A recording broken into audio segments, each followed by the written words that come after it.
Un gigantesque monstre leva son pied à 10 000 mètres au-dessus du sol et l'abattit sur la glace. La couche de glace, pourtant épaisse de 10 mètres, se fissura instantanément.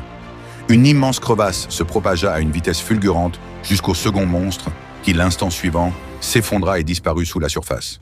Peu après, l'autre créature se dirigea droit vers le groupe.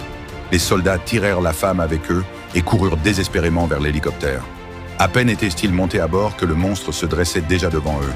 Sous leurs regards horrifiés, il tendit une main gigantesque, mais ils parvinrent à esquiver l'attaque à la toute dernière seconde. Pourtant, la bête ne les poursuivit pas.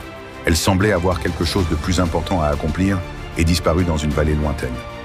L'histoire avait commencé lorsque la femme avait été invitée à entrer dans un laboratoire souterrain secret où reposait un antique monstre plongé dans un sommeil profond.